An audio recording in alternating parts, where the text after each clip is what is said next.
Digital marketing அப்படிங்கிறது ஒரு மிகப்பெரிய இண்டஸ்ட்ரி. இந்த இண்டஸ்ட்ரியில் நிறைய ஜாப் ஆப்பர்ச்சுனிட்டிஸாக இருக்கட்டும், இல்லை நான் வீட்டில் இருந்தே ஃப்ரீலான்சிங் பண்ணணும் அப்படின்னாலுமே சரி, இல்லை நான் ஒரு தனி ஃபேம் ஆரம்பிக்கணும், தனியாக ஒரு மிகப்பெரிய ஏஜென்சி ஆரம்பிக்கணும் அப்படின்னாலுமே சரி, டிஜிட்டல் மார்க்கெட்டிங் அப்படிங்கிற ஒரு ஸ்கில் மூலியமா everything is absolutely possible. இதோட ப்ளஸ் பாயிண்ட் என்ன அப்படின்னா, யார் வேணா எப்படி வேணா டிஜிட்டல் மார்க்கெட்டிங் கற்றுக்கலாம். ஒரு ஆஃப்லைன் அகாடமியில் போய் இன் பர்சனாக லைவாக நீங்கள் கற்றுக்கலாம். அது மட்டும் இல்லாமல் ஆன்லைன்லையும் கற்றுக்கலாம். நிறைய டிஜிட்டல் மார்க்கெட்டிங் கம்பெனிஸும் சரி, நிறைய டிஜிட்டல் மார்க்கெட்டிங் எக்ஸ்பர்ட்ஸும் சரி, அவங்களோட கோர்சஸை ரொம்ப எலாபரேட்டாக வச்சுருக்காங்க. You can go and enroll and you can learn digital marketing. But at the same time நிறைய digital marketing agencies and also நிறைய டிஜிட்டல் மார்க்கெட்டிங் அகாடமிஸ் ப்ராப்பராக ட்ரெயின் பண்ணாததுக்கான ரீசன் என்ன அப்படின்னா, you don't know about marketing. Marketing ஸ்கில்ஸை எந்த ஒரு ஏஜென்சியும் சரி, எந்த ஒரு அகாடமியும் சரி, இல்லை எந்த ஒரு ஆன்லைன் கோர்ஸும் சரி ரைட்டாக சொல்லி தரதில்லை. So in this video will be seeing 5 digital marketing skills, not digital marketing skills, 5 marketing skills you have to know to stand out in the crowd as a digital marketer. நான் ஒரு 4 years முன்னாடி digital marketing ஒரு அகாடமியில் படித்தேன்.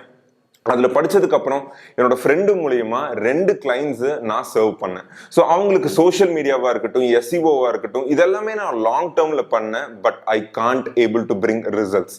இதுக்கான reasons என்ன அப்படின்னு தேடி பார்க்கும்போது I missed many skills. And இந்த எல்லா ஸ்கில்ஸுமே எதுக்கு கீழே வருது அப்படின்னா, மார்க்கெட்டிங் அப்படிங்கிறதுக்கு கீழே வருது. ஸோ மார்க்கெட்டிங் ரொம்ப ரொம்ப முக்கியம். Digital marketing is all about tip of the iceberg. So இதில் ஏன் அப்படின்னா, மார்க்கெட்டிங் உங்களுக்கு சைக்காலஜி தெரியணும், உங்களுக்கு எப்படி ஒரு கஸ்டமர்கிட்ட பேசணும் அப்படிங்கிறது தெரியணும், எதை வச்சு பேசினா customers will come and buy your products அப்படிங்கிறது தெரியணும். You have to know about everything. So in this video we'll see that 5 marketing skills that's going to change your life as a digital marketer.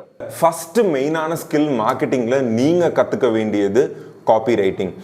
நிறைய பேர் digital marketing நான் கத்துருக்கேன், course படிச்சிருக்கேன் அப்படின்னு சொல்லி வரவங்கள்ட்ட நான் கேட்குற first question, you know copywriting? So copy ரைட்டிங்னா என்ன அப்படின்னு கேட்கும்போது சேட் பார்ட் என்னன்னா, அவங்க காப்பி ரைட்ஸ் பற்றி பேசிகிட்டு இருப்பாங்க, which is completely different. There are 2 different things which is copyrights and copywriting. மார்க்கெட்டிங்க்கு கீழே வர்றது காப்பி ரைட்டிங்.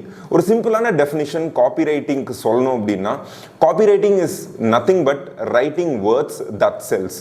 டிஜிட்டலில் எல்லாமே டிரான்ஸ்ஃபார்ம் ஆகிறதுக்கு முன்னாடி எப்படி நம்ம ஒரு ப்ராடக்டை பேசி வாங்குவோம், of course பேசி தான் நம்ம வாங்குவோம், which means we will be having some kind of conversations before buying a product or before selling a product. So டிஜிட்டலில் வந்ததுக்கு அப்புறம் ஒரு அட்வர்டைஸ்மெண்ட் மூலியமா ஈஸியாக செல் பண்ணுறாங்க. ஒரு போஸ்ட் மூலியமா சேல் பண்ணலாம், இல்லை ஒரு வீடியோ மூலியமா சேல் பண்ணலாம், இல்லை ஒரு லேண்டிங் பேஜ் மட்டுமே வச்சு லேக்ஸ் கணக்கில் ஏர்ன் பண்ணுற கோச்சஸ் இருக்காங்க, லேக்ஸ் கணக்கில் ஏர்ன் பண்ணுற சாஸ் ப்ராடக்ட்ஸ் இருக்குது. ஸோ இந்த மாதிரி நிறைய விஷயம் இருக்குது. ஸோ அப்போ காப்பி ரைட்டிங்னா என்ன அப்படிங்கிறத நீங்கள் முதல்ல அண்டர்ஸ்டாண்ட் பண்ணிக்கணும். Copy writing is just writing words which is compelling, which is persuasive. So நம்ம ஒரு பெரிய சேல்ஸ்மேன் இருக்காங்க, நல்லா பேசி செல் பண்ணுறாங்க அப்படிங்கிற பட்சத்தில் ஒரு காப்பி ரைட்டர் நல்லா எழுதி செல் பண்ணுவாங்க. ஒரு மக்களுக்கு இந்த ப்ராடக்ட் வேணும் அப்படின்னு நினைக்கிற நம்மளோட ஐடியல் கஸ்டமருக்கு எந்தெந்த விஷயத்த சொன்னால் கரெக்டாக இருக்கும், அவங்களோட பெயின் பாயிண்ட்ஸ், இந்த மாதிரி நிறைய விஷயம் இருக்குது காப்பி ரைட்டிங்கில். ஸோ காப்பி ரைட்டிங்லேயுமே 2 different kinds of copy writing இருக்குது. ஒன்று which is direct response copy writing and another one is indirect response copy writing. வெப்சைட்ஸில் எழுதுகிற நிறைய காப்பி ரைட்டிங் பார்த்தீங்கன்னா இன்டைரக்ட் ரெஸ்பான்ஸாக தான் இருக்கும். அஃப்கோர்ஸ் அவங்களோட அல்டிமேட் அப்ஜெக்டிவ் வந்து பார்த்தீங்கன்னா, people have to subscribe their website. They have to buy the SaaS product per month or அவங்களோட சப்ஸ்கிரிப்ஷனுக்கு ஏற்ற மாதிரி, but they'll be writing indirectly. But at the same time landing பேஜஸாக இருக்கட்டும், இல்லை அட்வர்டைஸ்மெண்ட்ஸாக இருக்கட்டும், நிறையா பேர் எப்படி எழுதுவாங்க அப்படின்னா டைரக்ட் ரெஸ்பான்ஸ் காப்பி ரைட்டிங் மூலிமா எழுதுவாங்க. அதை நீங்கள் படித்தாலே டேரெக்டாக உங்கள்கிட்ட பேசுகிற மாதிரி இருக்கும். So you have to learn copy writing. So copy writing is an important skill that you have to learn as a digital marketer. Second most important skill that you have to learn is storyboarding. Marketingல ஒரு saying இருக்கு, which means features and benefits will just talk but stories will sell அப்படிங்கிறது. So எனக்குமே ஒரு story மூலியமா ஈஸியாக ஒருத்தரை convince பண்ணி அவங்கள்ட்ட நம்மளோட ப்ராடக்ட்ஸை செல் பண்ண முடியும். ஸோ நான் ப்ரீவியஸ் கம்பெனியில் ஒர்க் பண்ணும்போது என்னோட எம்டி கிட்ட லேர்ன் பண்ண ஒரு மிகப்பெரிய விஷயம் ஸ்டோரி போர்டிங். எப்படி கொஸ்டின்ஸ் மூலயமா ஒரு ஸ்டோரியை கிரியேட் பண்ணுறது, அந்த ஸ்டோரியை கிரியேட் பண்ணது மூலயமா எப்படி நம்மளோட ப்ராடக்ட்டுக்கு இருக்கிற கனெக்ஷனை பில்ட் பண்ணணும், அது போக அந்த கனெக்ஷனை பில்ட் பண்ணதுக்கப்புறம் எப்படி அதை செல் பண்ணணும் அப்படிங்கிறது. ஸோ ஒரு ஸ்டோரியை பார்த்தாலே it will be convincing, it will be conveying to. So எப்படி அப்படின்னா ஒரு ப்ராடக்டை வாங்குறதுக்கு முன்னாடி மக்கள் நிறைய பேர் யோசிப்பாங்க. அவங்களோட கொஸ்டின்ஸை எடுத்து we have to create a story. So story boarding பற்றி இந்த வீடியோவில் ஃபுல்லாக பேச முடியாது. So I'll be creating a beautiful video about storyboarding. So அந்த வீடியோவில் you will come to know about how to board a story strategically. மூணாவது முக்கியமான ஸ்கில் நீங்கள் கற்றுக்க வேண்டியது என்ன அப்படின்னா offer creation. Creating an irresistible offer is one of the most important things in marketing. அது மட்டும் இல்லை, முக்கியமான விஷயமும் கூட, அது மட்டும் இல்லை, ரொம்ப கஷ்டமான விஷயமும் கூட. ஸோ ஒரு ஆஃபர் எப்படி கிரியேட் பண்ணுறது அப்படிங்கிறதுக்கு பின்னாடி நிறைய திங்கிங் இருக்குது, நிறைய ப்ராசஸ் இருக்குது, நிறைய அனாலிசிஸ் இருக்குது. இது எல்லாமே பண்ணி தான் ஒரு மார்க்கெட்டிங் ஆஃபரை கிரியேட் பண்ணுவாங்க.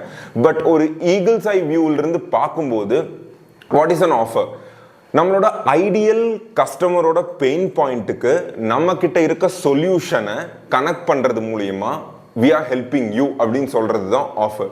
ஸோ இதை ரொம்ப ஸ்ட்ராட்டஜிக்காக எப்படி நம்மளோட கஸ்டமர், அதாவது நம்மளோட ஐடியல் கஸ்டமர் நோவே சொல்ல முடியாது, இல்லை உங்களோட சர்வீஸ் தான் எனக்கு வேணும் அப்படின்னு கேட்டு வர அளவுக்கு நம்மளோட ஆஃபர் இருக்கணும். What do you mean by this is what you mean by irresistible offer.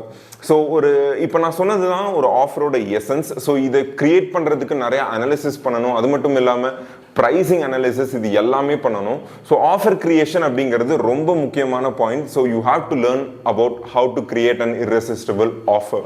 நாலாவது முக்கியமான விஷயம் ஹியூமன் சைக்காலஜி. ஹியூமன் சைக்காலஜிக்கும் மார்க்கெட்டிங்க்கும் என்ன லிங்க்? ஹியூமன் சைக்காலஜிக்கும் மார்க்கெட்டிங்க்கும் பெரிய லிங்க் இருக்கு. ஸோ இது ஆக்சுவலி ஹியூமன் சைக்காலஜியும் மார்க்கெட்டிங்கும் பிரிக்க முடியாத ஒரு விஷயம். இது ரொம்ப பெரிய விஷயம் கிடையாது. நம்ம அன்றாட வாழ்க்கையில் இது எல்லாருமே எக்ஸ்பீரியன்ஸ் பண்ணியிருப்போம். பட் ஆக்சுவலாக மார்க்கெட்டிங்குள்ளே வந்ததுக்கு அப்புறம், டிஜிட்டல் மார்க்கெட்டிங் லேர்ன் பண்ண ஆரம்பித்து மார்க்கெட்டிங்குள்ளே ஜம்ப் ஆனதுக்கு அப்புறம் தான் நம்மளால இதெல்லாம் புரிஞ்சுக்க முடியுது. ஸோ ஹியூமன் சைக்காலஜியில் 3 விஷயத்தை மட்டும் நான் இன்னைக்கு சொல்கிறேன். ஸோ அது போக எக்கச்சக்கமான விஷயங்கள் இருக்குது, அதெல்லாம் ஃபியூச்சர் வீடியோஸில் பார்ப்போம். Number 1 social proof, number 2 urgency, number 2 scarcity. இதெல்லாம் எதுக்கு கிரியேட் பண்ணுறாங்க அப்படின்னா, இதெல்லாம் வச்சு தான் ஒரு பையிங் டெசிஷனை ஈஸியாக நம்மளால் மேக் பண்ண முடியும். So what you mean by scarcity? ஸ்கேர்சிட்டின்னா என்ன அப்படின்னா, ஒரு ப்ராடக்டை சேல் பண்ணும்போது இவ்வளோ தான் இருக்குது அப்படின்னு சொல்கிறது scarcity. What is mean by urgency? இன்னைக்கு மட்டும்தான் இந்த ஆஃபர் அவைலபிள், இன்னைக்கு மட்டும்தான் இந்த ப்ராடக்ட் இருக்கும் அப்படின்னு சொல்லி அவங்கள வாங்க வைக்கிறது urgency. What is social proof? இதை வாங்கினவங்க எல்லாருமே எந்த கம்ப்ளைண்ட்டுமே இல்லை, சூப்பராக ஃபீல் பண்ணுறாங்க அப்படின்னு சொல்கிறது சோஷியல் ப்ரூஃப். வேற எந்த விஷயமும் கிடையாது. இதை அந்தந்த ப்ராடக்ட்ஸ்க்கு ஏற்ற மாதிரி, அந்தந்த மார்க்கெட்டிங் அந்தந்த பிஸ்னஸ்க்கு ஏற்ற மாதிரி நம்மளால அடாப்ட் பண்ண வச்சா, this is what marketing thinking and marketing psychology behind our business. So இது மூணுமே ரொம்ப இம்பார்ட்டண்ட்டான விஷயம். நம்ம சின்ன வயசுல கடைக்கு போகும்போது இது இந்த விஷயம் 2 தாங்க இருக்கு, எல்லாம் சேல் ஆயிருச்சு அப்படிங்கிறது அந்த பிஸ்னஸ் மேனுக்கு இதை ஸ்ட்ராட்டஜிக்காக மார்க்கெட்டிங் படித்து பண்ண மாட்டார், ஜென்ரலாக அப்படியே பண்ணியிருப்பார். This is how it works. So social ப்ரூஃபும் சரி, மார்க்கெட்டிங்கோட ஸ்கேர்சிட்டியும் சரி, ரெண்டுமே மெர்ஜ் ஆயிடுச்சு. அது மட்டும் இல்லாமல் அர்ஜென்சி சில பேர் யூஸ் பண்ணுவாங்க. ஒரு கடைகளுக்கு போயிருந்தா லைக் இது அவ்வளோதாங்க, ஒரு வாரம் இருந்தது, இன்னைக்கு தான் லாஸ்ட் டேட்டு, இதோட முடிஞ்சிடும் அப்படின்னு சொல்லியிருப்பாங்க. This is how human psychology works. அதை கேட்டோன்னே நம்ம உடனே ஐயோ இது நமக்கு தீந்துருமே, loss of missing out, fear of missing out, FOMO அப்படின்னு சொல்லுவாங்க. ஸோ இதை ஃபீல் பண்ணி நம்ம உடனே ஓகே இன்னைக்கே வாங்கிடலாம் அப்படின்னு சொல்லுவோம். ஸோ இதனால தான் மார்க்கெட்டிங் சைக்காலஜி ரொம்ப முக்கியமான விஷயம், நீங்கள் கற்றுக்க வேண்டியது. Number 5 positioning. பொசிஷனிங் பிஸ்னஸில் ரொம்ப முக்கியமான விஷயம். பொசிஷனிங் மார்க்கெட்டிங்லேயும் சரி, சேல்ஸ்லேயும் சரி, ஒரு கம்ப்ளீட் பிஸ்னஸில் ரொம்பவே முக்கியமான விஷயம். நம்ம பொசிஷன் பண்ணுறதுக்கு ஏற்ற மாதிரியான கிளைண்ட்ஸ் தான் நமக்கு கிடைப்பாங்க. நம்ம பொசிஷன் பண்ணுறதுக்கு ஏற்ற மாதிரியான ஐடியல் கஸ்டமர்ஸ் தான் நம்மளோட பிஸ்னஸ்க்கு ஃபியூச்சர் கஸ்டமர்ஸாகவும், நம்மளோட லாங் டேர்ம் கஸ்டமர்ஸாகவும், ரிப்பீட்டட் கஸ்டமர்ஸாகவும் பண்ணுறவங்களும் இருப்பாங்க. ஸோ ஒரு ப்ராடக்டை பொசிஷன் பண்ண வைக்கிறது, பொசிஷன் பண்ணி அந்த ப்ராடக்டை மார்க்கெட்டில் கொண்டு போக வைக்கிறது ரொம்பவே ஒரு பெரிய டாஸ்க். இது யார் வாங்குவாங்க, எந்த கேட்டகரி ஆஃப் பீப்புள் வாங்குவாங்க, இதை எப்படி வாங்குவாங்க, ஏன் இதுக்கு வாங்குறாங்க, அவங்க எத்தனை தடவை இதை வாங்குவாங்க, இந்த மாதிரி விஷயம் எல்லாமே பொசிஷனிங்கில் ரொம்ப ரொம்ப முக்கியமான ஒரு விஷயம். ஸோ நீங்கள் உங்கள் ப்ராடக்டை எப்படி பொசிஷன் பண்ணுறது அப்படிங்கிறத கீழே இருக்கிற கமெண்ட்டில், in case if you have doubt just ping in the comment box, or if you know how to positioning, just உங்க ப்ராடக்ட்டை எப்படி பொசிஷனிங் பண்ணீங்க அப்படிங்கறத கமெண்ட் பாக்ஸ்ல சொல்லுங்க.